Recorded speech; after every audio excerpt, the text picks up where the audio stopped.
Good morning students. प्रज्ञा विद्यालय की तरफ से ऑनलाइन क्लासेज में आपका स्वागत है। आज हम 8th क्लास का जो 10th जो लेक्चर है वो करने जा रहे हैं। लेसन नंबर हमारा क्या रहेगा? खनिज एवं शक्ति संसाधन। सामाजिक विज्ञान में कौन सी जो बुक चल रही है हमारी? भूगोल का हम 3rd लेसन कर रहे हैं, खनिज एवं शक्ति संसाधन, जो हमने पीछे भी डिस्कस किया है। पीछे हमने किया था जैसे विश्व में खनिजों का वितरण, इससे पहले हमने किया था खनिज क्या होते हैं, उनकी विशेषताएं। और आज हम क्या करेंगे? भारत में खनिजों का वितरण, इसी के साथ इसके उपयोग और संरक्षण। कि भारत में जो खनिजों का वितरण, कौन कौन से खनिज हैं भारत में और कौन कौन से राज्यों में पाए जाते हैं। स्टूडेंट्स, भारत में विभिन्न प्रकार के खनिज पाए जाते हैं। जैसे भारत में पाए जाने वाले खनिजों का वितरण इस प्रकार है। कौन कौन से हैं? फर्स्ट है लोहा, लौह अयस्क जिसको हम बोलते हैं लोहा। भारत में उच्च कोटि के लौह अयस्क निक्षेप हैं। उच्च कोटि के यानी उत्तम श्रेणी के जो लौह अयस्क हैं, निक्षेप का अर्थ क्या होता है? जमाव। उच्च कोटि के लौह अयस्क है, जो कच्चा लोहा होता है उसको हम लौह अयस्क बोलते हैं। यह खनिज मुख्यतः कहां कहां पे पाया जाता है? झारखंड, उड़ीसा। देखिए भारत में यह खनिज कहां कहां पे पाया जाता है? झारखंड, जैसे ये है झारखंड में छोटा नागपुर का पठार। इसके साथ है उड़ीसा, झारखंड, ये उड़ीसा, छत्तीसगढ़, मध्य प्रदेश, झारखंड, उड़ीसा, छत्तीसगढ़, मध्य प्रदेश, गोवा, महाराष्ट्र और कर्नाटक। ये है गोवा, महाराष्ट्र और कर्नाटक। देखिए भारत में लोहे के क्षेत्र कौन कौन से हैं? झारखंड में उच्च किस्म का जो लोहा है, इसके साथ उड़ीसा, छत्तीसगढ़ और मध्य प्रदेश, इसके साथ महाराष्ट्र, गोवा और कर्नाटक। यानी कि 4 ये और 3 ये, जो 7 जो क्षेत्र हैं भारत में, यहाँ पे लोहे के जो निक्षेप हैं, लोहे के जमाव है, वो पाए जाते हैं। उसी के साथ ही जो नेक्स्ट दूसरा जो खनिज है लोहे के अलावा, वो कौन सा है भारत में? बॉक्साइट। बॉक्साइट के मुख्य उत्पादक क्षेत्र झारखंड, उड़ीसा, छत्तीसगढ़, मध्य प्रदेश, गुजरात, महाराष्ट्र और तमिलनाडु है। यानी कि बॉक्साइट भी कहाँ कहाँ है? झारखंड में लोहा भी है, झारखंड में बॉक्साइट भी है, उड़ीसा में भी लोहा भी है और बॉक्साइट भी है।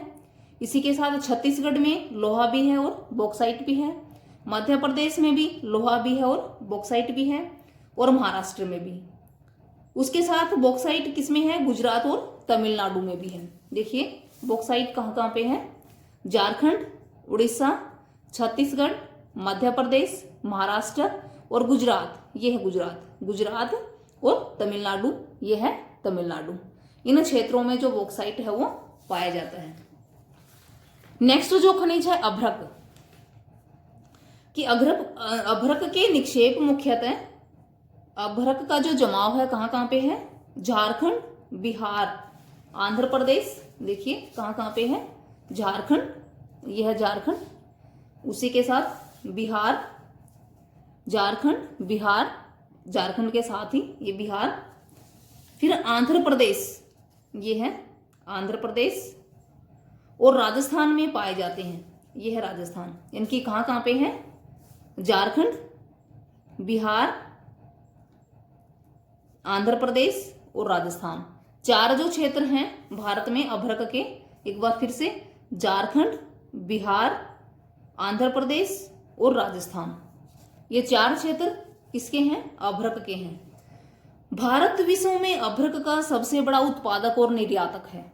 उत्पादक क्या होता है? उत्पन्न करने वाला, पैदा करने वाला। और निर्यातक क्या होता है? बेचने वाला, निर्यात करने वाला।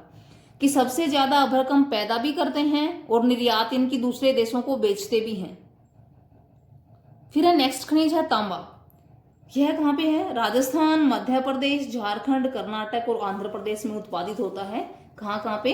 राजस्थान, मध्य प्रदेश, झारखंड, कर्नाटक और आंध्र प्रदेश। 5 राज्यों में जो तांबा है वो उत्पादित होता है। इसी के साथ ही जो नेक्स्ट जो खनिज है मैग्नीज। कि भारत के मैग्नीज निक्षेप कहाँ कहाँ पे हैं? मैग्नीज के जो जमाव हैं वो महाराष्ट्र, मध्य प्रदेश, छत्तीसगढ़, उड़ीसा, कर्नाटक और आंध्र प्रदेश में। महाराष्ट्र, मध्य प्रदेश, छत्तीसगढ़, उड़ीसा, कर्नाटक और आंध्र प्रदेश। सोना, भारत में कर्नाटक में कोलार में सोने के निक्षेप हैं। भारत में सोने की कौन सी प्रसिद्ध खान है? कोलार। और कहाँ पे है? कर्नाटक में। और विश्व में कौन सी थी सोने की? कालगुरडी और कुलगार्डी। कहाँ पे थी? ऑस्ट्रेलिया में। कालगुरली और कुलगार्डी जो दो खाने हैं, दो क्षेत्र हैं, वो ऑस्ट्रेलिया में सोने के सबसे जो बड़े निक्षेप वहां पे पाए जाते हैं। और अगर हम भारत में देखें तो भारत में सोने का जो ज्यादा निक्षेप है वो कोलार की खाने हैं, कर्नाटक में, वहां पे पाया जाता है। ये खाने विश्व की गहरी खानों में से एक हैं। उसके बाद है नेक्स्ट खनिज चूना पत्थर, कि भारत में चूना पत्थर उत्पादन करने वाले महत्वपूर्ण राज्य कौन कौन से हैं? बिहार, झारखंड, उड़ीसा, मध्य प्रदेश, छत्तीसगढ़, राजस्थान, गुजरात और तमिलनाडु हैं। ये राज्य जो चूना पत्थर है उसका उत्पादन करते हैं। फिर नमक, यह समुद्र, झील और सैलों से प्राप्त किया जाता है। इनकी नमक को हम कहाँ से प्राप्त करते हैं? या तो समुद्र से प्राप्त करते हैं, या खारे जल की झीलों से, या सैल यानी कि या चट्टानों से प्राप्त करते हैं। भारत नमक का अग्रणी उत्पादक एवं निर्यातक है, कि भारत नमक का उत्पादन अधिक उत्पादन करने वाला और अधिक निर्यात करने वाला भी है। और भारत में नमक कहाँ बनाया जाता है? एक तो राजस्थान में।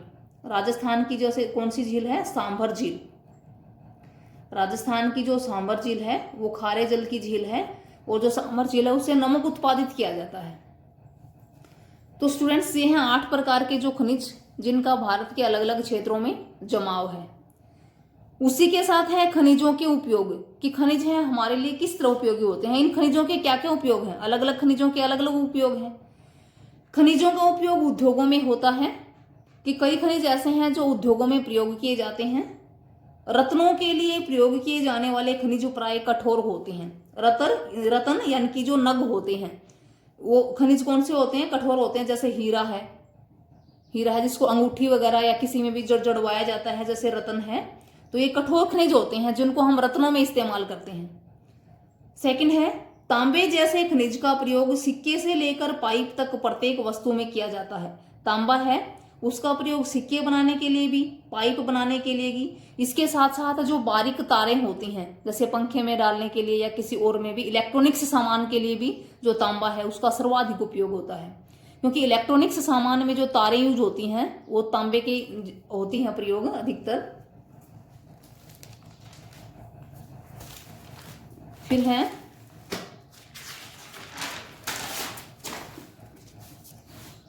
एल्यूमिनियम, जो ये भी एक प्रकार का खनिज है।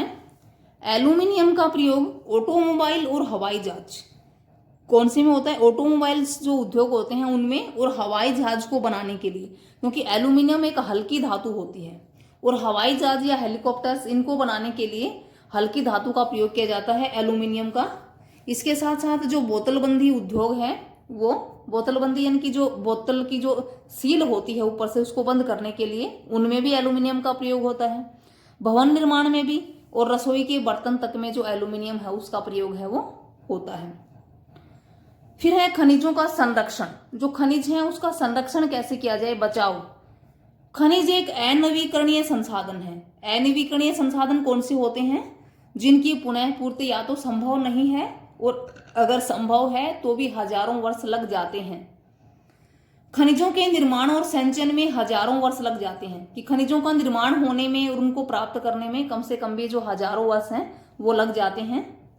मानवीय उपभोग की दर की तुलना में निर्माण की दर है वो बहुत धीमी है। मानवीय उपभोग की दर यानी कि मानव खनिजों का उपभोग तो अधिक कर रहा है और उनका निर्माण है वो धीमी गति से हो रहा है।